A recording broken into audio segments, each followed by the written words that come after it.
Ya, pemirsa masih membahas seputar perang dagang di depan mata dan masih bersama Bapak Bayu Krisnamurti dan juga Heri Firdaus. Ya, Mas Bayu tadi bisa melanjutkan. Ini kan baru-baru ini banyak berita mengenai bahwa Norwegia ini akan mengenakan sawit kita ya, dan memang banyak kalau tidak main di tarif, mainnya di lingkungan kan. Isu lingkungan itu menjadi isu yang nggak pernah berhenti dari dulu gitu ya. Bahkan LSM kita pun bisa menolak produk Indonesia sendiri kan gitu. Nah ini gimana menyikapinya? Karena orang ada mengatakan begini, coba kita bagaimana G2G supaya pesawat yang kita pesen boleh beli asalkan sawit kita bisa masuk. Nih cocok nggak sih model kayak begitu kita lakukan? Ya pertama kalau mari kita lihat dari masalah sustainability-nya dulu ya. Sustainability itu harus kita sampaikan dan kita nyatakan kepada seluruh dunia, itu adalah keinginan kita. Indonesia sangat ingin untuk membangun sawit yang berkelanjutan. Betul. Kenapa? Karena sawit itu kekayaan kita, bukan kekayaan siapa-siapa. Kalau sawit itu tidak berkelanjutan, artinya kekayaan kita nggak berkelanjutan. Betul, kan gitu. betul. Itu harus kita tegaskan. Tapi kita juga harus sampaikan pada mereka bahwa ada proses yang harus dilewati, dan informasi yang mereka terima tentang kondisi sekarang itu tidak pas. Iya, iya, iya. Itu yang dijadikan alat ya. Nah, itu jadi alat untuk ngambil keputusan. Jadi menurut saya promosi dan sosialisasi harus dilakukan terus-menerus.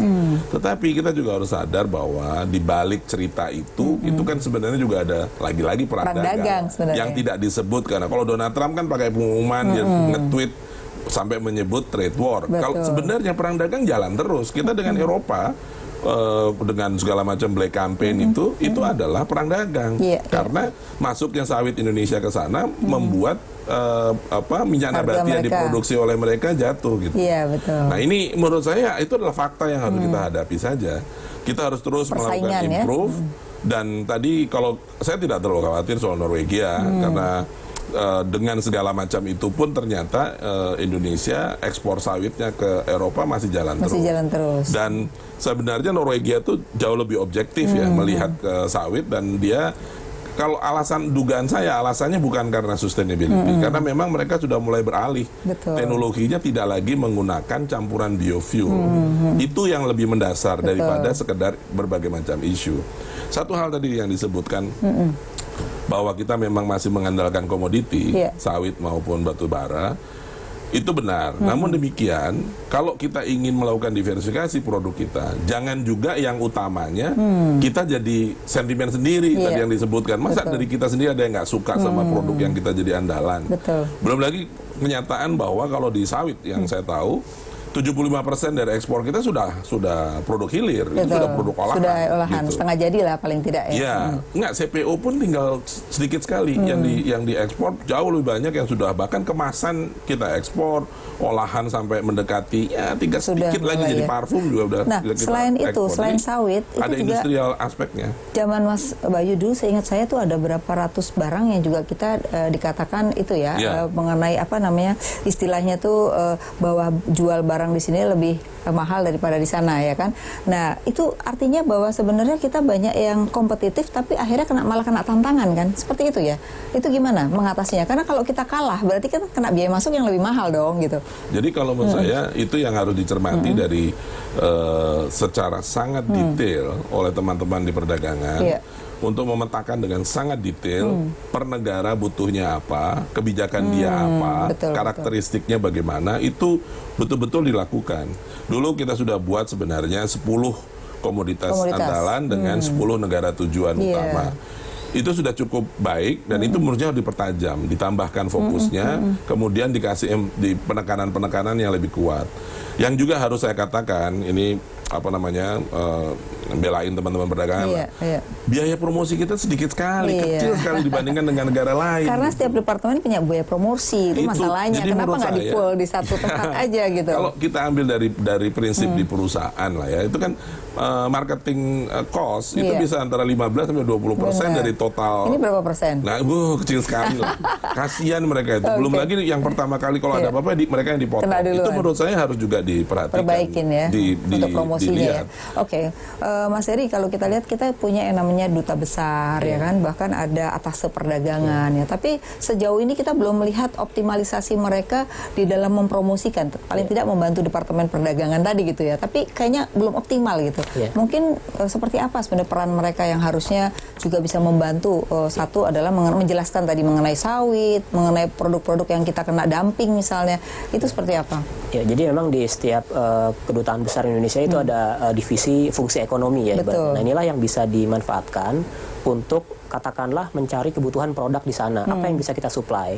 Ya, mereka kasih tahu infonya. Kemudian juga informasi mengenai jaringan logistik, distributor, hambatan pasarnya seperti apa saja, selera konsumen di sana seperti apa saja. Ini yang harus ditekankan lebih lebih erat lagi ya dengan pemerintah di dalam negeri, katakanlah dengan sektor industrinya. Jadi perdagangan selama ini sudah banyak ya jaringan di luar, tapi di industrinya terkadang memang belum siap produknya gitu, sehingga lagi-lagi ya rencana untuk mengekspor dengan jumlah yang banyak dengan produk yang lebih diversifikasi jadi tidak bisa berkelanjutan. Nah, ini yang harus diperbaiki ya, cara lagi.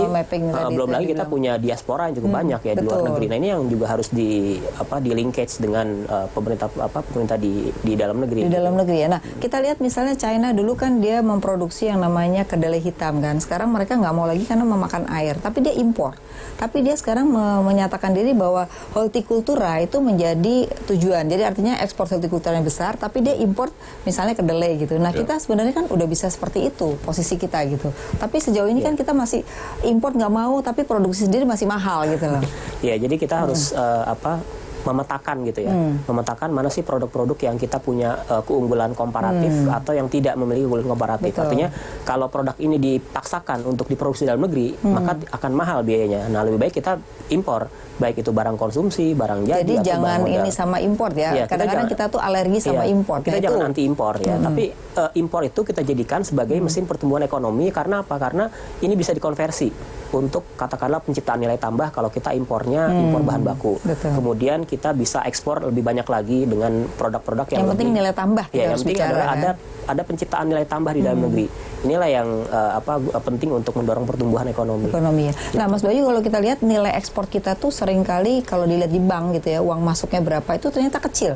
Ternyata kita banyak jadi tukang aja gitu. Jadi misalnya tekstil, nanti benangnya dari sana, di sini cuma tukang jahit. Jadi nanti nilai yang kita terima tuh kecil sekali. Nah, kalau ini rasanya dilakukan, kita berarti nilai tambah kita belum ada yang cukup tinggi dong.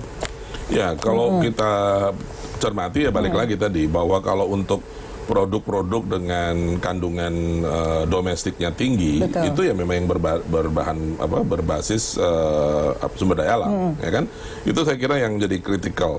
Dan beberapa jenis produk yang kemudian menjadi andalan ekspor, otomotif, elektronik, tekstil tadi kandungan impornya tinggi.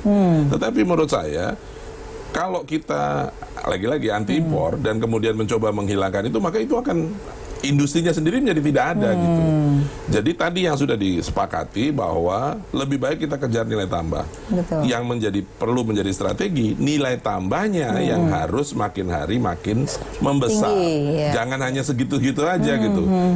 Kosmetik itu salah satu yang prospektif sekarang misalnya, tetapi kandungan impornya itu ada beberapa yang sampai 80%, 75%. Termasuk obat ya, padahal kita sekarang dengan BPJS makin tinggi dong impor kita ya. Jadi nilai tambah yang kita ciptakan kira-kira hanya 20%. Nah, ini yang harus diperbesar. Makin hari harus makin diperbesar. Nah, nanti bagaimana substitusi import itu mampu untuk diberikan insentif supaya orang makin membuat sesuatu itu nilai tambah makin besar ya. Nanti di segmen akhir kita akan bicarakannya. Ya, pemirsa jangan kemana-mana, tetap di Economic Lounge with Isay.